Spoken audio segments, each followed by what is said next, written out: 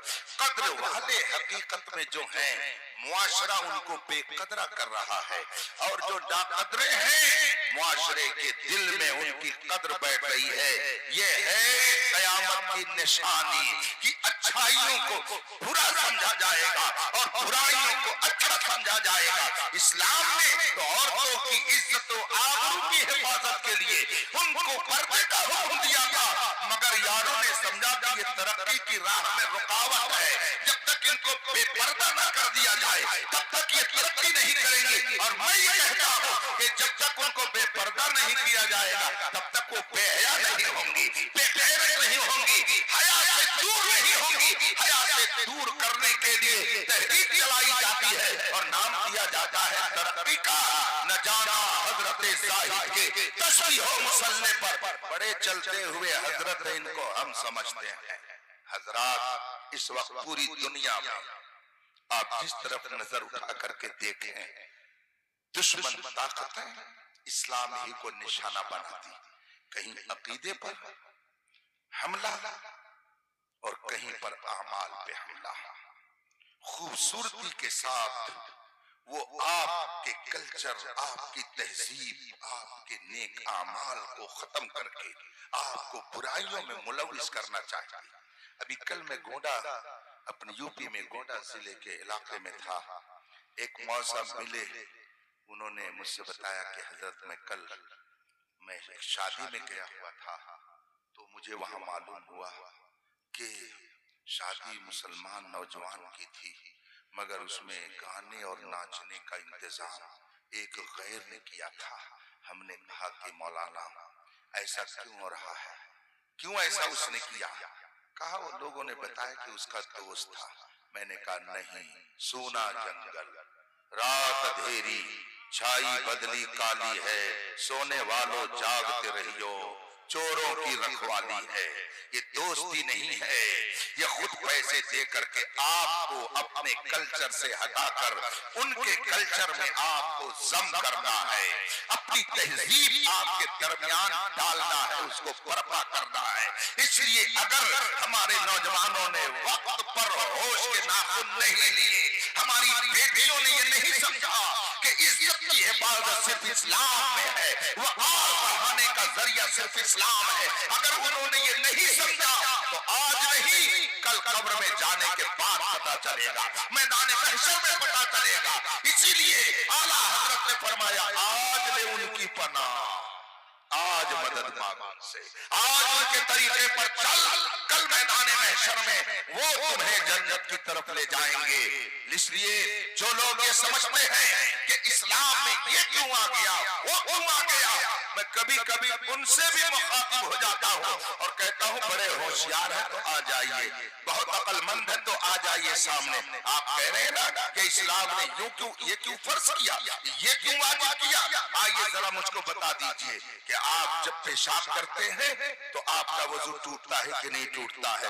ضرور وہ کہے گا کہ وضو ٹوٹتا ہے، لیکن اگر اس سے پوچھ لیا جائے کہ وضو تو ٹوٹا آپ کا پیشاب کرنے کی وجہ سے، لیکن جب آپ وضو کرنے جاتے ہیں تو یہ ناک میں پانی کیوں ڈالتے ہیں، یہ کلی کیوں کرتے ہیں؟ کیا وہ ناک میں پیشاب کا چھینٹا چلا گیا ہے کیا منہ میں پیشاب چلا گیا ہے کیا؟ آپ سر کا مسح کیوں کرتے ہیں؟ کیا سر پر پیشاب چلا گیا ہے کیا؟ کہتے ہیں نہیں، سر پہ پیشاب نہیں گیا، منہ میں نہیں گیا، ناک میں نہیں گیا۔ پھر کیوں آپ ناک میں پانی ڈال کر کے دھلتے ہیں، کیوں کلی کرتے ہیں، کیوں سر کا مسح کرتے ہیں؟ جبکہ آپ کا وضو ٹوٹا تھا پیشاب کرنے سے، پیشاب تو نالی میں گیا، دھل کر کے آپ گھر آ گئے، مگر جب وضو کرنے کی باری آئی تو آپ نے ناک میں بھی پانی ڈالا، منہ میں بھی پانی ڈالا، کلی کیا، ناک صاف کی، سر کا مسح کیا، کہاں پیشاب کا چھٹا پہنچ گیا؟ کہتے کہیں نہیں پہنچا، تو پھر کیوں دھلتے ہیں؟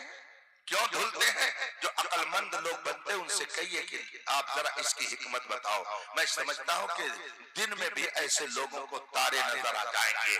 ہم نے اپنی عقل کا کلمہ نہیں پڑھا ہے. ہم تھوڑی یہ کہتے ہیں اشہد ان لا الہ الا اللہ وان العقل رسول اللہ. ہم یہ نہیں کہتے ہیں کہ میں گواہی دیتا ہوں کہ اللہ کے علاوہ کوئی معبود نہیں اور گواہی دیتا ہوں کہ عقل اللہ کا رسول ہے. ہم نے یہ نہیں پڑھا ہے بلکہ ہم نے پڑھا ہے کہ میں گواہی دیتا ہوں محمد اللہ کے رسول ہے. ہم اپنی عقل کی نہیں مانتے, ہم تو اس نبی کی مانتے ہیں جس کے صدقے میں اللہ نے ہمیں عقل عطا فرمائی ہے. ہم نے اپنی عقل کا کلمہ نہیں پڑھا ہے, ہم نے محمد رسول اللہ کا کلمہ پڑھا ہے. ہماری سمجھ میں آئے یا نہ آئے ہم وہی کہیں گے جو ہمارے آقا نے فرمایا, ہم وہی کریں گے جو ہمارے مصطفیٰ نے ہمیں تعلیم فرمائی ہے. اب اگر کوئی کہتا آپ کی بات سمجھ میں نہیں آتی ہے, حضرت آپ کی بات سمجھ میں نہیں آتی ہے, تو ہم کہیں گے کہ آپ کی جناب سمجھ ہی اتنی نہیں ہے کہ دین کی سمجھ آپ کو آئے. ہم دعا کریں گے کہ اللہ آپ کو ہدایت دے. امام اعظم رضی اللہ تعالیٰ عنہ جو عقل والوں کے پیشوا کہے جاتے ہیں, جن کو اہل الرائے میں شامل کیا جاتا ہے, جن کو لوگ کہتے ہیں بہت عقل والے, ان کے بارے میں مشہور ہے کہ اگر وہ کسی مٹی کے پلر کو چاہتے تو سونا ثابت کر دیتے. ایسی ایسی ان کے پاس دلیلیں تھی. عقل اللہ نے ان کو اتنی عطا فرمائی تھی. پہنچے مدینہ طیبہ, امام اعظم ابو حنیفہ رضی اللہ تعالیٰ عنہ جن کی ہم اور آپ تقلید کرتے ہیں, پہنچے مدینہ طیبہ, دیکھا کہ ایک شخصیت پروانوں کے ہجوم میں بیٹھی ہوئی ہے. نور علی نور چہرہ, وقار ٹپک رہا ہے, روبو دبدبا پیشانی سے ظاہر ہے. امام اعظم نے دیکھا تو ان کی طرف بڑھے, لوگوں سے پوچھا یہ کون ہے؟ کہا یہ آل رسول ہے, حضرت سیدنا امام باقر ہے. سبحان اللہ. امام اعظم آگے بڑھے, اہل بیت نبوت کا احترام بجا لانے کے لیے قدم آگے بڑھاتے, مصافہ سلام مصافہ دستبوسی کے بعد کھڑے ہو جاتے ہیں. حضرت سیدنا امام باقر نے پوچھا کہ آپ کون ہو؟ آپ نے فرمایا کہ میں ابو حنیفہ نعمان بن ثابت ہوں, کوفہ کا رہنے والا ہوں. اتنا سننا تھا کہ حضرت سیدنا امام باقر رضی اللہ تعالی عنہ جلال میں آ گئے اور فرمایا تم وہی ابو حنیفہ ہو جو میرے نانا جان کی شریعت کے خلاف اپنی عقل سے مسئلہ بتاتے ہو, میرے نانا جان کی شریعت کے مقابل میں اپنی عقل سے فیصلہ کرتے ہو. حضرت امام اعظم نے جب یہ سنا فوراً آپ نے فیصلہ کیا اور عرض کی حضور اگر اجازت ہو تو تھوڑی دیر میں آپ سے کچھ گفتگو کروں.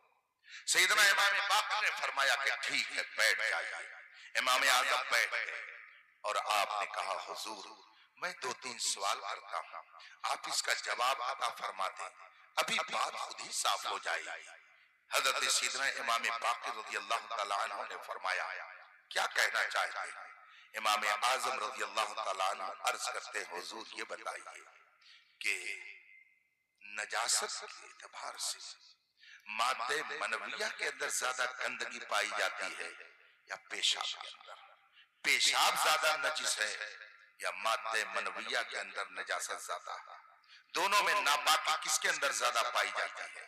حضرت امام باقر رضی اللہ تعالیٰ عنہ نے فرمایا پیشاب کے اندر نجاست کا مادہ زیادہ پایا جاتا ہے بنسبت مادہ تولید کی مادہ منویہ کے, اس کے اندر گندگی کا مادہ زیادہ پایا جاتا ہے.